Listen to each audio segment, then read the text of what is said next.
In selecting any feather for tying soft hackle flies with, I recommend you look for three different things. Primarily, you're looking for a feather that's got the right size. By that I mean the right length barbs on it for the size fly that you're tying. The second thing is you're looking for a quantity, a feather that's long enough that gives you the quantity of barbs of that size, depending on whether you want your fly heavily or sparsely hackled. Third, and probably the most important, is you're looking for that length and that quantity on a feather that has an extremely thin stem, because the method of tying in these feathers that I'm going to show you today emphasizes using the thinnest part of the stem of the feather so that it doesn't take up much room on the head of the fly when you're wrapping it on. So I said, traditionally you tie these with Hungarian partridge. If you're going to buy one of these, you're going to spend $22 to $30 for an entire skin. You want to buy the entire skin. Hopefully you can get one even with the head on, because you're primarily going to be tying your size 14s, 12s, 16s in this area right here on the neck and shoulders of the bird. And if you want to get even smaller, then you want to get closer up here to the head for the smaller flies like your 20s, 22s.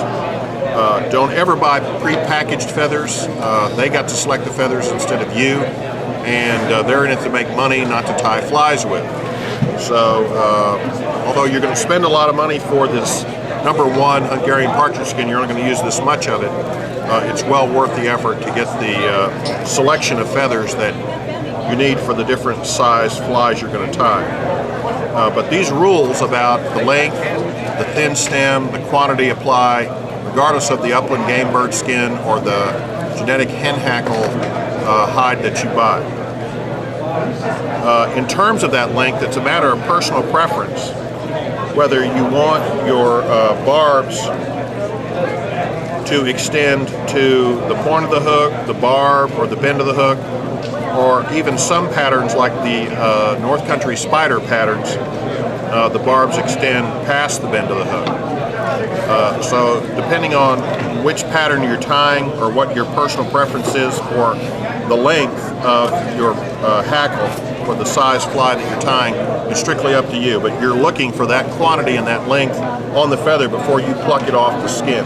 You'll find on these Hungarian partridges that as you get closer to the shoulders or closer to the back of the skin, the tail of the bird, the stems are, the thickness of the stems extend further up the tip of the feather, making those feathers unusable for tying soft hackles. So that's why this area toward the base of the neck and right on top of the shoulders will be the most popular for you, because that's where those feathers are that meet those three criteria are located on the bird. On this feather, that the stem is really thick down here at the base, but it quickly thins out right here in the middle and toward the tip of the feather. That's where we're going to be tying this feather onto the hook. That thin part not only eliminates the spaces between the wraps that you otherwise would have if you were putting the thick part of the stem on the hook, but it makes your head look very neat. In fact, it disappears when you're wrapping this on the hook because you're using the thin part of the stem.